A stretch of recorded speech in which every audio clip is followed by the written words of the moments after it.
കാസർഗോഡ് ജില്ലയിലെ ദേലമ്പാടി ഗ്രാമപഞ്ചായത്തിനകത്തെ 4-ാം വാർഡിലെ നിവാസികൾ സോഷ്യൽ മീഡിയയിലൂടെ പ്രചരിപ്പിച്ച ഒരു വാർത്തയിലേക്ക് നമുക്ക് ആ വാർത്ത ആദ്യം വായിക്കാം. ഉണരൂ പ്രിയരെ, ഉറക്കം നടിക്കല്ലേ. ദേലമ്പാടി പഞ്ചായത്തിലെ വാർഡുകൾ കേന്ദ്രീകരിച്ചു ഞങ്ങൾ താമസിക്കുന്ന ഗ്രാമം കുയിത്തൽ ദേവറെടുക്ക. പ്രദേശത്ത് ഒരു മെമ്പറുണ്ടോ എന്ന് പോലും സംശയിക്കേണ്ടിയിരിക്കുന്ന ചുറ്റുപാടിനെ ഞങ്ങൾ വികസന മുരടിപ്പ് എന്ന് 1000 വട്ടം വിളിക്കുന്നു. പല തവണകളിലായി ജനങ്ങൾ ഓർമ്മിപ്പിച്ച പല കാര്യങ്ങളും നാടിൻ്റെ നല്ല ജീവിത ശൈലിക്കായിരുന്നു ഓർമ്മിപ്പിക്കുന്നു. ഇരുടുമൂടിയ വഴികളിൽ വെളിച്ചം നൽകാൻ, കാൽനട യാത്രക്കാരൻ്റെ സുരക്ഷയെ മാനിക്കാൻ, വഴി തടസ്സങ്ങൾ ഇല്ലാതാക്കാൻ, കസേരയിലെ കറക്കം ഒഴിവാക്കൂ രാജാവേ, കവലയിലേക്ക് ഇറങ്ങൂ. കണ്ടില്ലെന്ന് വരാം, പക്ഷെ കാണിച്ചിട്ടും കാണാത്ത ഭാവം നടിക്കരുത്. ഞങ്ങൾ ഇനിയുള്ള കാലം നാടിൻ്റെ നന്മ ലക്ഷ്യം വെക്കുന്നവരാണ്, നന്മയോടെ കാത്തിരിക്കുന്നു. ഇത് ദേലമ്പാടി ഗ്രാമപഞ്ചായത്തിനകത്ത് 4-ാം വാർഡിൻ്റെ അകത്തുള്ള പ്രദേശ നിവാസികളുടെ ഒരു സോഷ്യൽ മീഡിയ പോസ്റ്റാണ്. അതാണ് ഞാൻ വായിച്ചത്, നമ്മൾ മനസ്സിലാക്കിയത്, നമ്മൾ പലപ്പോഴും കണ്ടിട്ടുമുണ്ട്. എന്നാലും ഇവിടുത്തെ ജനങ്ങളുടെ പ്രശ്നങ്ങൾ നേരിട്ട് ഇടപെടുന്നില്ല, പഠിക്കാൻ ശ്രമിക്കുന്നില്ല എന്നുള്ള പരാതിയാണ് ഇവിടെ ഉയർന്നിട്ടുള്ളത്. ഈ റോഡ് സൂക്ഷിച്ച് ഒന്ന് നോക്കുക. ഈ റോഡിൽ കൂടെ സഞ്ചാരയോഗ്യമായിട്ട് ഏത് തരം വാഹനത്തിനാണ് വരാൻ സാധിക്കുക എന്നുള്ളത്. ഇവിടുത്തെ നിസ്വാർത്ഥരായ സാധാരണക്കാരായ ഒരുപാട് ജനങ്ങൾ താമസിക്കുന്ന ഒരു സ്ഥലം കൂടിയാണ്. കുട്ടികളും സ്ത്രീകളും രോഗികളും അടക്കം പോവേണ്ടി വരുന്നത് ഈ റോഡിൽ കൂടെ തന്നെയാണ്.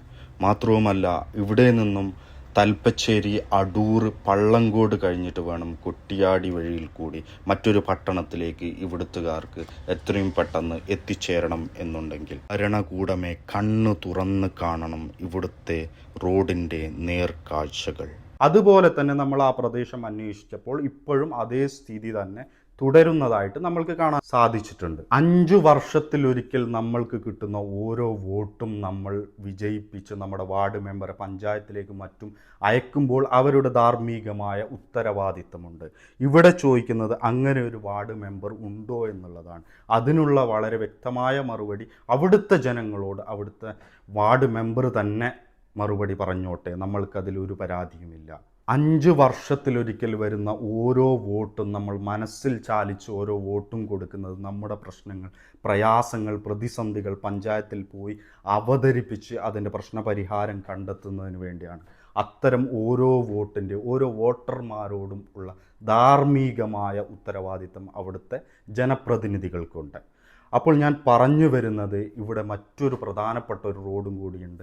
ഒരു ഇറക്കം ഇറങ്ങിയാൽ തന്നെ പള്ളങ്കോട് മെയിൻ റോഡിലേക്ക്, പാലത്തിലേക്ക് എത്തിച്ചേരാൻ പറ്റുന്ന ഒരു അപ്രോച്ച് റോഡ്. കാലങ്ങളായിട്ട് എല്ലാ സ്ഥാനാർത്ഥികളും ഇലക്ഷൻ സമയത്ത് മുഖ്യമായി ഉയർത്തിപ്പിടിക്കുന്ന ഒരു റോഡും കൂടിയാണ് ഞങ്ങൾ ഈ റോഡ് ഉണ്ടാക്കിത്തരും എന്നുള്ളത്.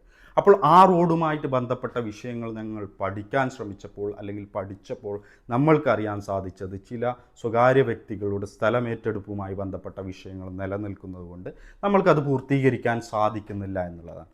അപ്പോൾ അതുപോലെ തന്നെ മറ്റു റോഡുകളുടെ കാര്യങ്ങൾ ചോദിക്കുമ്പോൾ ടെൻഡറുകൾ വെച്ചിട്ടുണ്ട്, മഴ മാറിക്കോട്ടെ അല്ലെങ്കിൽ കാലാവസ്ഥ മാറിക്കോട്ടെ. ഞാനൊരു ചോദ്യം ചോദിക്കുകയാണ്.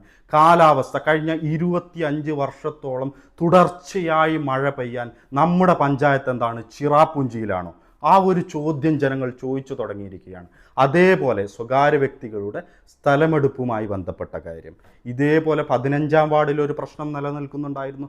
കഴിഞ്ഞ 7.5 വർഷങ്ങൾക്ക് മുമ്പ് അവിടുത്തെ മെമ്പർ അവിടുത്തെ സ്വകാര്യ വ്യക്തികളുമായി ചർച്ച ചെയ്ത് പരിഹാരം കണ്ടെത്തി ബദന പുഴക്കര റോഡിലേക്കുള്ള സ്വകാര്യ വ്യക്തികളുടെ സ്ഥലമേറ്റെടുപ്പുകൾ വളരെ ഭംഗിയായി തീർത്തു കൊടുത്തിട്ടുണ്ട്.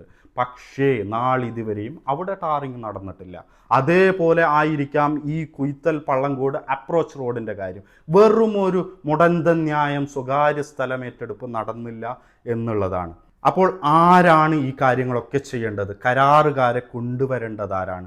സ്വകാര്യ വ്യക്തികളുടെ സ്ഥലവുമായി ബന്ധപ്പെട്ട വിഷയങ്ങൾ, തർക്കങ്ങൾ അത് പരിഹരിക്കേണ്ടത് ആരാണ്? ഇവിടുത്തെ പൊതുജനമാണോ? ഇവിടുത്തെ വോട്ടർമാരാണോ? ഇവിടുത്തെ നിസ്സഹായരായ ജനങ്ങളുടെ തലക്കുമേൽ അത് കെട്ടിവെച്ച് നിങ്ങളുടെ ഉത്തരവാദിത്വം അല്ലെങ്കിൽ നിങ്ങളുടെ ധാർമ്മിക മൂല്യത്തിൽ നിന്ന് നിങ്ങൾ ഒഴിഞ്ഞു മാറാൻ ശ്രമിക്കുകയാണോ? എന്തുകൊണ്ട് ഇവിടുത്തെ ഈ റോഡുകൾ നന്നാവുന്നില്ല, അല്ലെങ്കിൽ ഇവിടുത്തെ തെരുവുകളിൽ എന്തുകൊണ്ട് വിളക്കുകൾ പ്രകാശിക്കുന്നില്ല? അത്തരം ചോദ്യങ്ങൾ ഇവിടുത്തെ ജനങ്ങൾ ആവർത്തിച്ചു കൊണ്ടേയിരിക്കുന്നു. എന്തിൻ്റെ അടിസ്ഥാനത്തിൽ? ഒരു പക്ഷേ നമ്മൾ പറയുന്നതൊക്കെയും പച്ചക്കള്ളമാണെങ്കിൽ നിങ്ങൾ പരിശോധിക്കുക. ഇത്തരം പ്രദേശങ്ങൾ നേരിട്ട് പോയി, അന്ധമായ രാഷ്ട്രീയം ഞാൻ ഒരിക്കലും പറയുന്നില്ല, വ്യക്തികളെയോ മറ്റു ഒരു കാര്യങ്ങളും നമ്മൾ പരാമർശിക്കുന്നില്ല. നമ്മൾ ചൂണ്ടിക്കാണിക്കുന്നത് ഞാൻ അടക്കമുള്ള എൻ്റെ സ്വന്തം പഞ്ചായത്തിലെ വീഴ്ചകൾ മാത്രമാണ്. ആ കാര്യങ്ങൾ നിങ്ങൾ പരിശോധിക്കുകയെങ്കിലും ചെയ്യണം. കുറഞ്ഞ പക്ഷം ഓരോ റിപ്പോർട്ടുകൾ വരുമ്പോൾ ആ സ്ഥലം പരിശോധിച്ച് അതിൻ്റെ നിജസ്ഥിതി മനസ്സിലാക്കിയും കൊണ്ട് എങ്ങനെ ഏത് തരത്തിൽ നമ്മൾക്ക് മുമ്പോട്ട് പോവാം എന്നുള്ളതും കൂടി നിങ്ങൾ പരിശോധിക്കുക എത്രയും പെട്ടെന്ന്.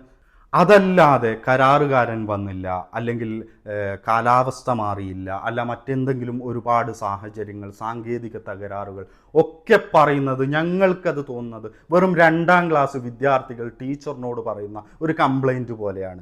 അതിനൊക്കെ ഇത്തരത്തിലുള്ള പ്രശ്നങ്ങൾക്കൊക്കെയും പരിഹാരം കണ്ടെത്തുന്നതിന് വേണ്ടിയാണ് ഞങ്ങൾ ജനപ്രതിനിധികളെ ഞങ്ങളെ ഭരിക്കാൻ വേണ്ടി കാലങ്ങളായി പഞ്ചായത്തിലേക്ക് അയച്ചിട്ടുള്ളത്. ഏറ്റവും കുറഞ്ഞ പക്ഷം സഞ്ചാരയോഗ്യമായ കുറച്ച് റോഡുകളെങ്കിലും ഇവിടുത്തെ നിവാസികൾക്ക് നൽകണമെന്നുള്ള വിനീതമായ അഭ്യർത്ഥനയോടുകൂടി നിർത്തുന്നു.